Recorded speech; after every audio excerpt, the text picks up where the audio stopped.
we'll be moving into lecture number 5 for the subject 19MW 202 Manufacturing Process 1.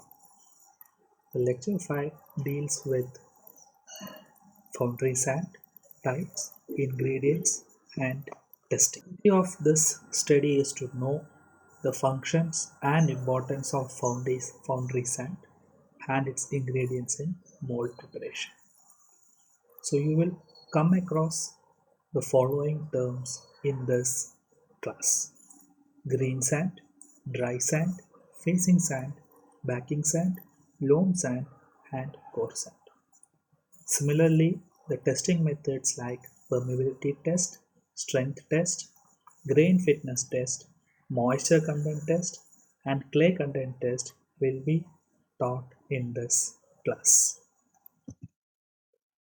If we see the normal foundry sand, it is nothing but a mix of silica sand or silica or the river sand mixed with other minerals. This is done to improve the properties of the normal silica sand when we are used for making the mold. So the one aspect or the important aspect of adding the minerals is to improve the refractory properties.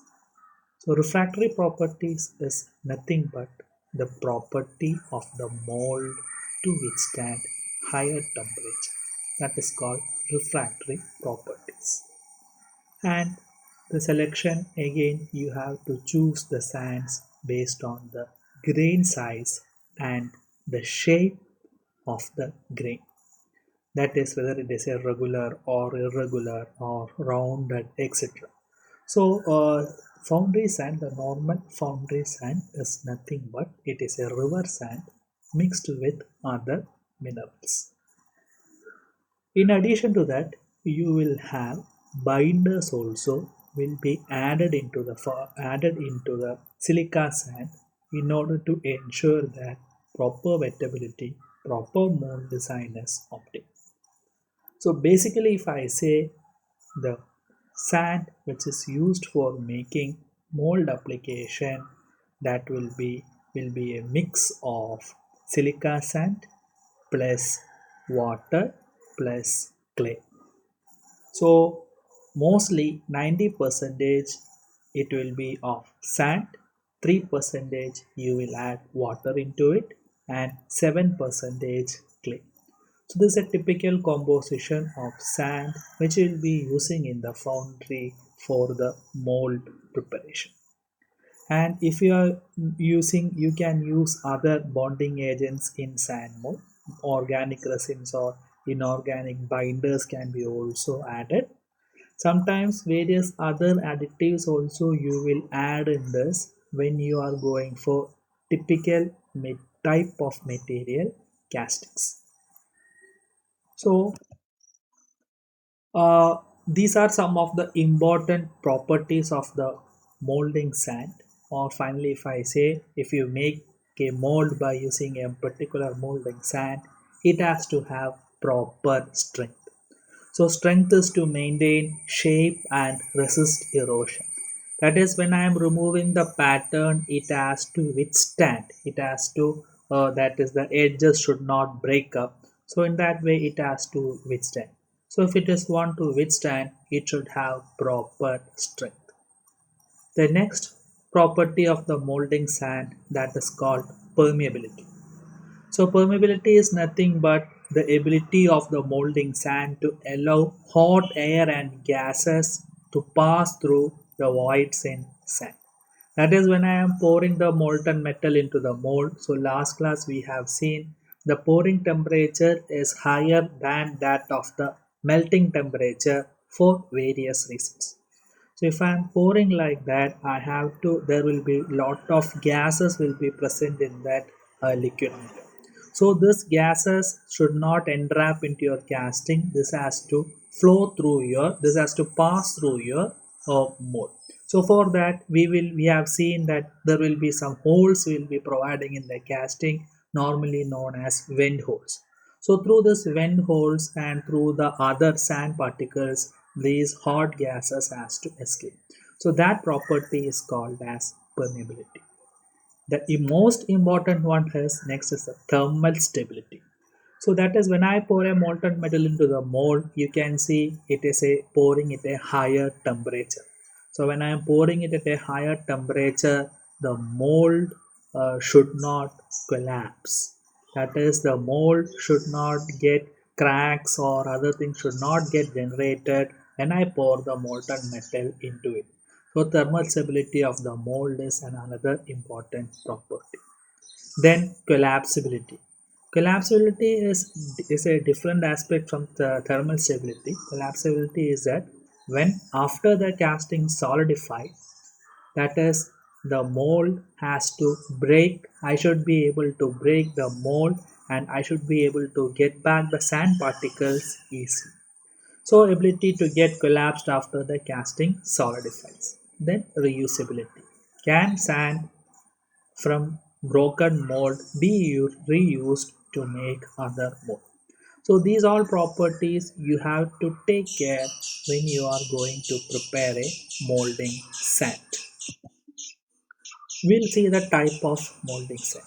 The common type of molding sand what you can use in the foundry, they are called green sand.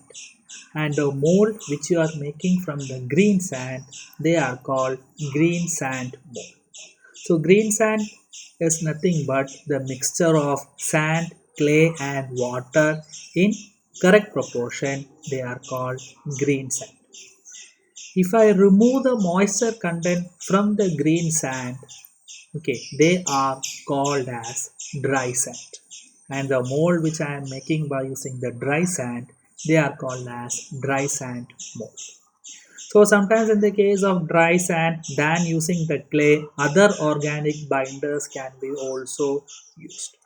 So a green sand mold, if it is completely baked by keeping it in an oven, that is called dry sand mold. There is a third variety of this that is called skin dried mold. So in skin dried mold, what is happening is that you are pouring the molten material into the mold cavity. So adjacent areas in the mold cavity, if I am removing the moisture content from there, that is in the area after removing the pattern, the mold walls to a depth of 10 to 25 mm, if I am heating and removing the moisture with the help of some torches or heating lamp, they are called as skin dried mold. So the fourth variety of sand which is used in the casting, they are called loam sand. So loam sand is one sand which contains 50 percentage clay. So last class when I was teaching about the patterns, we have discussed about some patterns like sweep pattern and skeleton pattern. That is sweep and skeleton, they are used for larger size of casting. Okay, to make larger size of casting, we have seen we will be going for skeleton or sweep patterns. That the skeleton will be used and sweep you have seen we will be making by using a board and board of symmetric shape can be rounded from a round bar. You can get the mold cavity. So in all those cases to prepare the mold cavity, you will be using the loam sand. So loam sand will consist up to 50% of. Next one which we'll use is called parting sand. So that is you can see when before keeping your pattern into your mold box, we can see we will be sprinkling some powder. We will be sprinkling some powder on your surface or on your or on the board to which you are keeping your drag or cope bags. So that is called parting sand. That is, you are ensuring that the green sand will not stick to your pattern so that you can easily remove the pattern from the mold cavity or to get the mold cavity. So in the parting line, normally we will be sprinkling this sand. That's why it is called as parting sand. So parting sand consists of fine grained clay dried silica sand, sea sand, or burnt sand with some parting compounds. So the parting compounds used normally can be charcoal, ground bone and limestone, groundnut shell, talc and calcium phosphate. So it is used to normally to remove the patterns easily from the mold cavity once you prepare the complete mold for casting. The next one type of sand that is called facing sand. So adjacent area, that is after keeping your cope or drag box, the first sand will you what you will be applying is parting sand. Once you apply or sprinkle the parting sand, you will be keeping the pattern.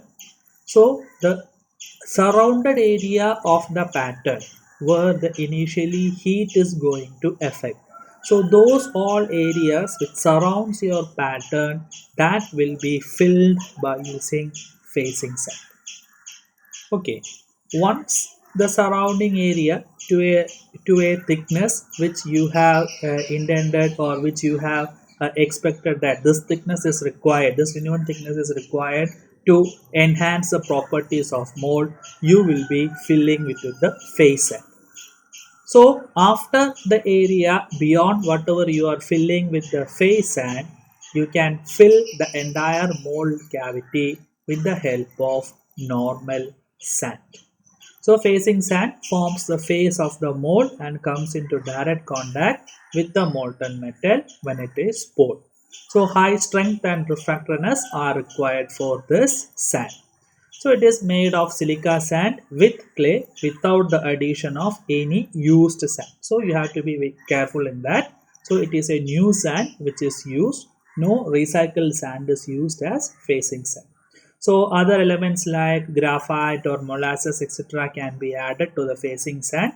So thickness may be varied, depends on the required properties of the sand. So when you have used this facing sand, the rest all the areas, the rest all your mold cavity, you will be filling with backing sand. So it is used to fill the remaining area in the mold flask, that is called backing sand. So the used or the recycled sand normally will be used as backing sand in the foundry. The next one sand which is used, which is important in the foundry, is core sand. So core sand is nothing but it is silica sand mixed with core oils. So that is also called as oil sand also. So that is only used to make cores. And we have seen cores are normally used to get hollow shapes in the casting. Hollow or any regular or irregular shapes of hollow sections if you want to obtain, you can go for core sand. So core oil consists of linseed oil, resins or light mineral oil with some binders. So for larger cores, sometimes pitch of flour and water may also be used to save on cost. And you can see in the bottom figure, some cores are shown over here. So this is a normal core. The core box is also shown over here. Here you can see the two cores are shown over here. Can you just make the differences here? So here you can see the end of this core. They are called the core prints. If you have core prints, the core prints will be supported on the side walls of the mold. Here no core prints are available. So if you want to hold this core in the proper position, you have to use the chaplets. So you can see this is also another half of core where you can see irregular shape are also cut on the cores. So to fill this cavity by closing this box as one unit and filling the sand inside to it, you will be going with cores.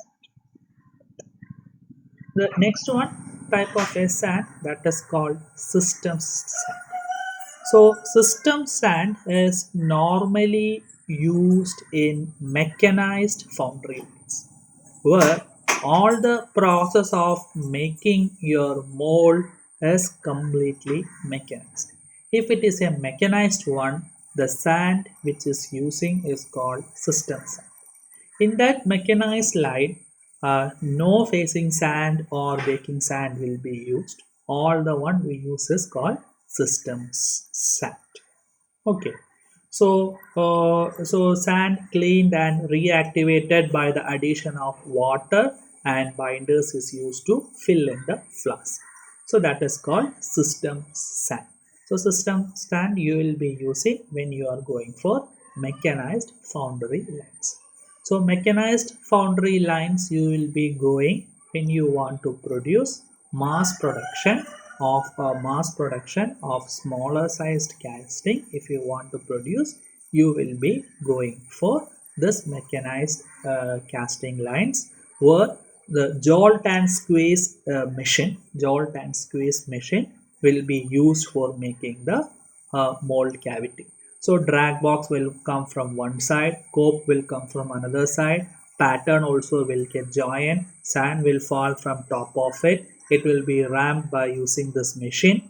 Okay, and you can see the pattern will be also automatically removed, mold cavity, cope and drag will be assembled together, people will pour the molten metal by using the crane ladle or by using the hand ladle into your mold cavity.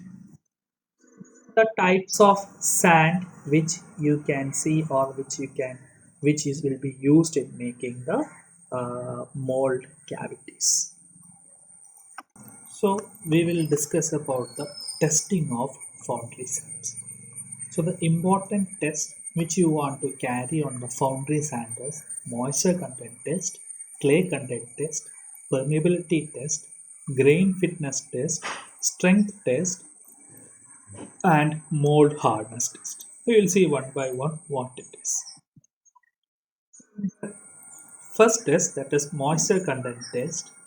So you know that moisture is a property of molding sand and is defined by the amount of water present in the molding sand. So low moisture content in the molding sand does not develop the strength properties. High moisture content decrease the permeability of the sand. So proper moisture content you have to add into the water. So how will you check it? So it is very easy to check the moisture content. What you have to do is that you have to take 20 to 50 grams of prepared mold sand. You have to you can weigh it initially. So ensure that it is whatever the weight is, and is placed in a pan and is heated by a infrared heater bulb for 2 to 3 minutes. So when you are heating it, the moisture in the molding sand is evaporated. You can reweigh the molding sand. So whatever is dropped out will be the moisture content in the molding sand. So the weighing difference, the difference in the weight divided by original weight will give you the percentage of moisture content whatever is there in the sand. So that is a way to study the moisture content in the sand. The next one is called clay content test. So clay influences strength, permeability and other molding properties. It is responsible for bonding the sand particles together.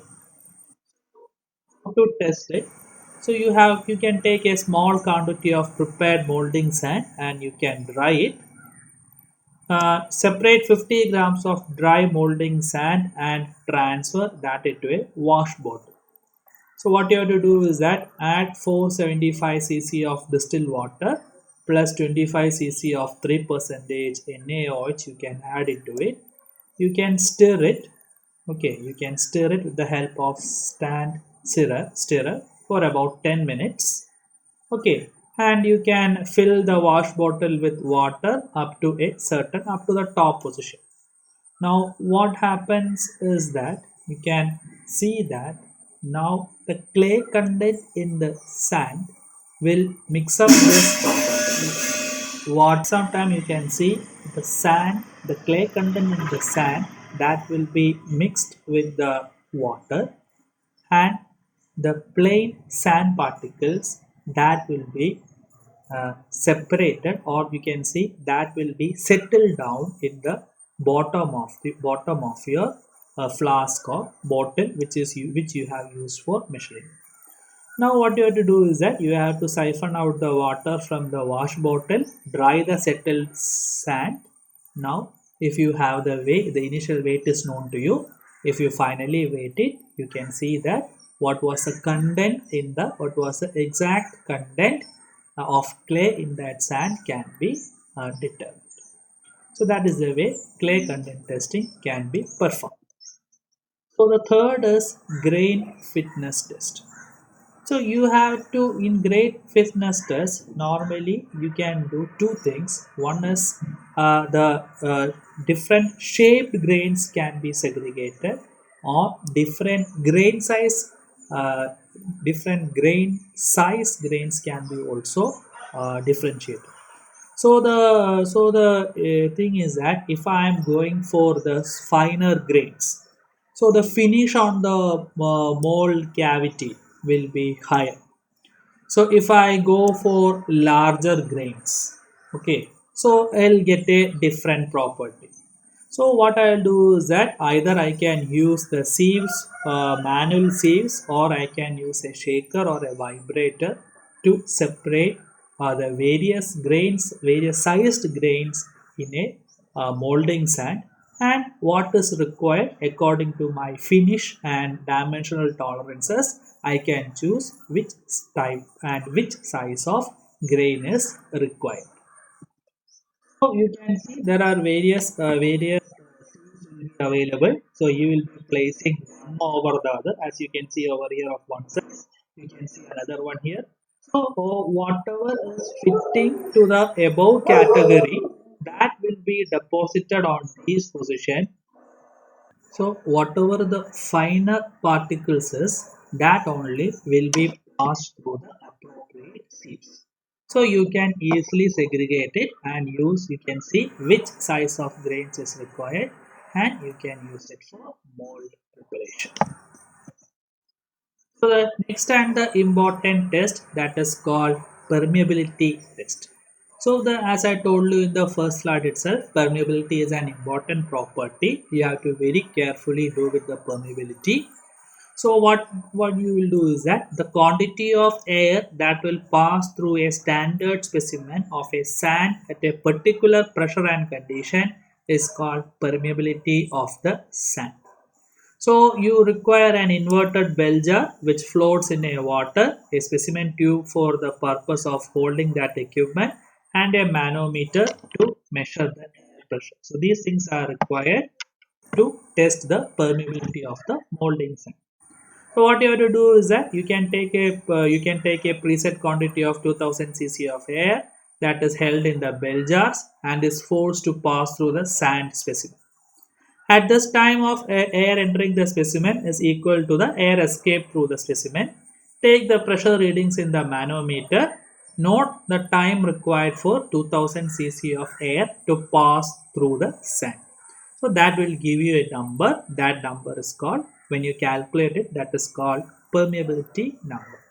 So permeability number will gives you the information that the ability of hot gases which is present in the mold when you at the time of pouring, how it will escape, how easily it will escape through the mold cavity.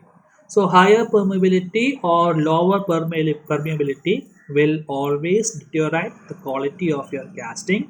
So you have to ensure that proper permeability value will be achieved. So the equations for calculating it is shown over here. So accordingly, you can calculate the permeability number and you can see how good your.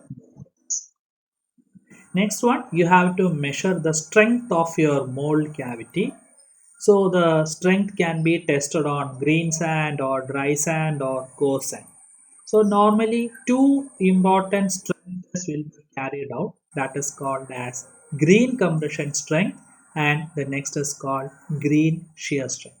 So if it is a green sand, this is a green sand, that's why it is called as green compression strength or green shear strength. So compression as well as shear will be tested on a sand to get the information about the compression strength and shear strength of your sand mold, whatever you are preparing.